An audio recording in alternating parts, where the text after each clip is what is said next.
নামাজ বেহেস্তের চাবি, নামাজ কবরের বাতি, নামাজ হবে সঙ্গের সাথী। তাই আসুন নিয়মিত নামাজ পড়ি, নিজের ভালো নিজে করি। আলহামদুলিল্লাহি রব্বিল আলামিন। আসসালাতু আসসালামু আলাইকা লা সাইয়্যিদুল মুরসালিন ওয়া আলিহি ওয়া সাহবিহি আজমাইন। সমস্ত প্রশংসা একমাত্র মহান আল্লাহ তাআলার জন্য, এবং লাখো কোটি বরং তার চেয়ে বেশি দুরূদ ও সালাম শ্রেষ্ঠ নবী, প্রিয় নবী, মানবতার কান্ডারি, সাফায়াতকারী রসুলুল্লাহ সাল্লাল্লাহু আলাইহি ওয়াসাল্লামের উপর। সম্মানিত দিনী ভাই বোনেরা, সম্মানিত ভিউয়ার্স, আশা করি মহান আল্লাহ তাআলার অশেষ রহমতে ভালো আছেন। তাই আসুন শুকরিয়া তান বলি আলহামদুলিল্লাহ।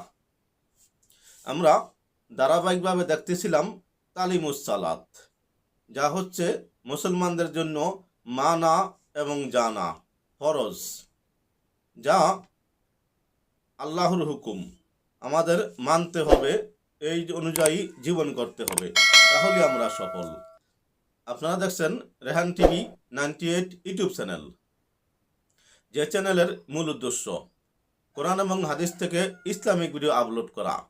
তাই যারা নতুন দেখছেন অনুগ্রহ করে সাবস্ক্রাইব করে পাশে থাকা বেল আইকনটি ওপেন করে দিবেন, এবং আপনার একটি শেয়ারের কারণে যে ব্যক্তি দেখবে আমল করবে, ওই নেকি আল্লাহ তাআলা আপনাকেও দিবেন। আলহামদুলিল্লাহ, আপনাদের ভালোবাসা পেয়ে দীর্ঘ 2 বছর যাবৎ ইউটিউবে ভিডিও আপলোড করতেছি। আশা করি ভবিষ্যতে পাশে থাকবেন। আসুন আমরা নেক নিয়ত করি, শুরু থেকে শেষ পর্যন্ত দেখব এবং এর উপর আমল করব ইনশাআল্লাহ। নেক নিয়ত শুধুই উপকারে আসে, তাই আসুন আমরা নেক নিয়ত করতে দ্বিধাবোধ করব না। আমরা জানতেছিলাম নামাজ না পড়ার 15টি শাস্তি। এর ভিতর কবর থেকে উঠানোর পর 3 ধরনের শাস্তি। নাম্বার 1, কঠোরভাবে হিসাব নেওয়া হবে। নাম্বার 2, আল্লাহ তাআলার ক্রোধে পতিত হবে। নাম্বার 3, জাহান্নামে নিক্ষিপ্ত হবে। হয়তো 15 নম্বরটি বাদ পড়েছে। অন্য বর্ণনায় আছে তার মুখমণ্ডলে 3টি সারি লেখা থাকবে। প্রথম সারিতে থাকবে হে আল্লাহর হক নষ্টকারী। দ্বিতীয় সারিতে থাকবে হে আল্লাহ তাআলার ক্রোধে পতিত ব্যক্তি। এবং তৃতীয় সারিতে থাকবে দুনিয়াতে যেরূপ আল্লাহর হক নষ্ট করছিল, তদ্রূপ আজ তার রহমত থেকে বঞ্চিত। তাই আসুন সময় থাকতে সময় মতো নামাজ পড়ি, আল্লাহ তাআলার রহমতে ভরপুর থাকি। রাসূলুল্লাহ সাল্লাল্লাহু আলাইহি ওয়াসাল্লাম বলেন, যে ব্যক্তি সালাতকে কাজা করে ফেলে, সে ব্যক্তি কাজা করে নিলেও যথাসময়ে সালাত আদায় না করার কারণে 1 হুকবা জাহান্নামে জ্বলবে। 1 হুকবার পরিমাণ 80 বছর, 360 দিনে 1 বছর, এবং কিয়ামতের একদিন 1000 বছরের সমান। এই হিসাব অনুযায়ী 1 হুকবার পরিমাণ 2,88,00,000 বছর হয়। হযরত আবু হুরায়রা রাদিয়াল্লাহু তাআলা আনহু বলেন, একই সম্প্রদায়ের 2 ব্যক্তি একই সময়ে রাসূলুল্লাহ সাল্লাল্লাহু আলাইহি ওয়াসাল্লাম এর নিকট মুসলমান হলো।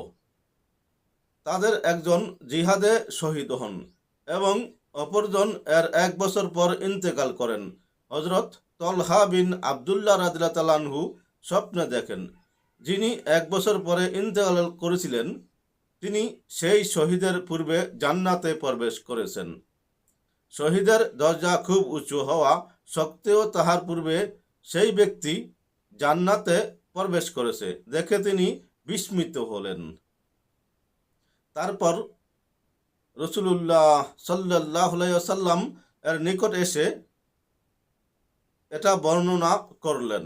তখন রাসূলুল্লাহ সাল্লাল্লাহু আলাইহি ওয়াসাল্লাম বললেন, যে ব্যক্তি পরে ইন্তেকাল করেছে তার নেকি কত বৃদ্ধি পেয়েছে তা কি দেখো না? সে তো পুরা 1 রমজান মাসের রোজা রেখেছে এবং 1 বছরে 6000 রাকাত ও এত সালাত আদায় করেছে। হাদিস মুসান্নাদে আহমদ ও ইবনু মাজা শরীফ। তাই আসুন আমরা যারা সময় আছে বেশি বেশি আমল করি। হতে পারে আমার চেয়ে ভালো কাজ কেউ করেছে, সে আগে মারা গিয়েছে, তার থেকে জান্নাত আমি আগে পেতে পারি। তাই আমরা সময়ের নামাজ সময়ে পড়ব, নিজের ভালো নিজে করব ইনশাআল্লাহ। সম্মানিত ভিউয়ার্স, ব্যস্তময় দুনিয়ায় ছোট ছোট কিছু কথা যদি আমরা কাজে লাগাতে পারি, এটাই আমাদের নাজাতের ফয়সালা হতে পারে। তাই আমরা ভালো কথা বেশি বেশি শেয়ার করব। উপকার মনে হলে সাবস্ক্রাইব করার আহ্বান। আসসালামু আলাইকুম ওয়া রাহমাতুল্লাহি ওয়া বারাকাতুহু।